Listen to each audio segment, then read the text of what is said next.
I never thought installing security cameras would make me feel safer.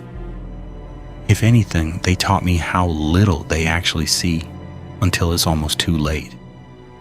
About a year ago, I was living alone in a small rental house outside Indianapolis. Quiet neighborhood, single-story home, one driveway, a fenced backyard, nothing special. I worked from home doing customer support, so most days followed the exact same routine. Coffee around 7, laptop by 8, lunch at noon, walk the dog after dinner. Then I'd lock every door before bed. Nothing ever happened there. That's why I felt comfortable. Eventually, my landlord offered to install 4 security cameras after a few packages disappeared around the neighborhood. 1 camera faced the driveway, 1 watched the front porch, another covered the backyard. The last one pointed toward the hallway, inside the front entrance. I almost laughed at the indoor camera. Who breaks into a quiet neighborhood in broad daylight? Still, I left it on, mostly because I forgot it was there. About 3 weeks later, my routine was interrupted by the smallest thing. Around 2 p.m, my phone buzzed. Motion detected. Front porch. I checked the app. Nothing. The recording showed empty steps, maybe a squirrel, maybe the wind. I deleted the notification and went back to work. 20 minutes later, another alert. Again, nothing. This time I actually stepped outside. No one, no packages, no footprints, just warm summer air. I remember joking to myself, great, even my cameras are bored. For the next few days, it kept happening. Always during the afternoon, always the front porch. The recordings lasted maybe 6 seconds. Empty porch, empty driveway, no movement, nothing. Eventually, I turned the motion sensitivity down.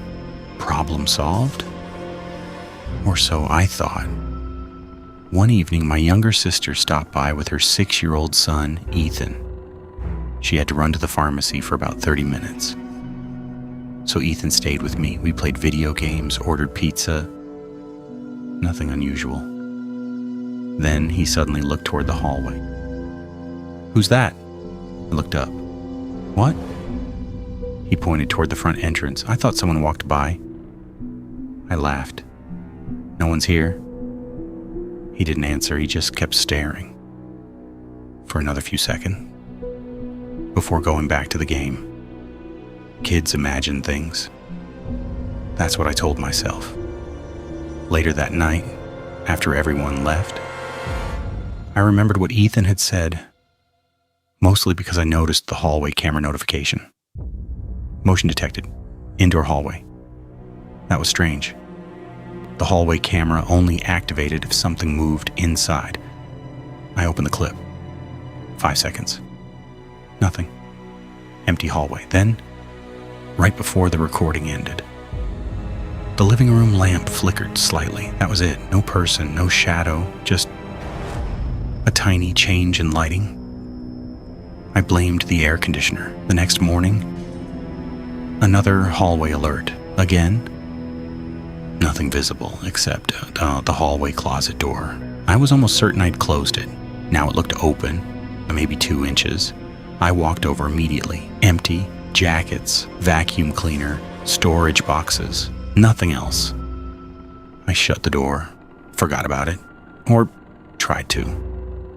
That weekend, I left town to visit my parents, only one night. Saturday afternoon, I got another notification. Motion detected, indoor hallway. I frowned. Nobody should have been inside. I opened the live feed, empty hallway. Everything looked normal. I almost closed the app when I heard something very faint. A single cough. Not from outside, inside. I turned the volume up. Silent. I convinced myself it came from another house. Audio can be weird, right? Still, I called my neighbor. He walked around outside, checked every window. Everything looked secure, so I relaxed. Big mistake. When I got home Sunday evening, the house looked untouched, doors locked, windows closed, nothing missing, until I walked into the kitchen. One cabinet was open, just one. I stood there trying to remember if I'd left it that way, maybe not. I honestly couldn't tell. That bothered me more than it should have, because I usually notice little things. The following week, I started checking camera footage every night. Nothing. Then, Wednesday, at exactly 2:17 p.m., the hallway camera detected motion again. I watched the clip 3 times, 4, 5, nothing. Then I slowed it down. Near the bottom corner, something shifted. Not a person, not clearly. More like the shadow beneath the hallway table became darker. For less than a second. I couldn't explain it. That night I barely slept. Every small noise sounded different. The refrigerator, the pipes, the air conditioner. I kept telling myself, you're creating problems that don't exist. The cameras are glitching. You're tired. Go to sleep. 2 nights later, my dog woke me up. He wasn't barking. He was growling, low, steady, facing the hallway. He had never growled indoors, ever. I grabbed my phone, turned on the hallway camera, live view, empty. The growling stopped. I actually apologized to the dog. See? Nothing. He wouldn't leave the bedroom. The next afternoon, I received another alert. But this one was different. The thumbnail actually showed someone. Just for a split second, a shoulder, dark clothing, disappearing around the corner. I froze. I replayed it. The figure was gone before the recording fully started, almost like whoever it was already knew exactly where the camera couldn't see. I called the police. They searched the house. Nothing. No signs of forced entry. One officer suggested maybe I captured my own reflection somehow. Another thought it was compression artifacts. I almost believed them, until the older officer asked one question. Do you have attic access? I pointed toward the hallway ceiling. He climbed up, shined his flashlight, then immediately climbed back down. His expression changed. There are fresh footprints. I felt sick. Someone had been living above my ceiling. The attic wasn't fully connected, just enough space to crawl. They found water bottles, snack wrappers, blankets, a flashlight, even a phone charger plugged into an extension cord someone had run from the garage. The officer looked at me. They've probably been here a while. I couldn't process that sentence. A while? How long was a while? Then came the worst part. The cameras. The detective explained something I hadn't considered. The motion alerts weren't random. The person hiding in my attic had been climbing down during the afternoons. Whenever they heard me on work calls, whenever they knew I was distracted, the notifications activated because they were moving through my house. By the time I checked, they were already back inside the attic, just seconds before the recording began. They never caught him. They found fingerprints, a backpack, DNA evidence, but no arrest.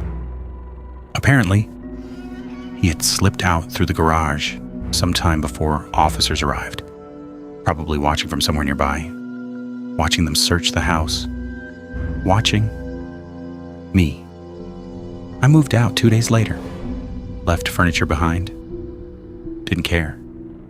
Nothing in that house felt like mine anymore. For weeks afterward, I kept waking up thinking I heard footsteps above my bedroom ceiling, even in my new apartment. Sometimes, I still catch myself checking hallway corners before turning off the lights. And every time someone tells me, "Don't worry, DJ, you've got security cameras," I smile. Because cameras don't stop someone from getting inside. Sometimes they're only there to show you that someone was already inside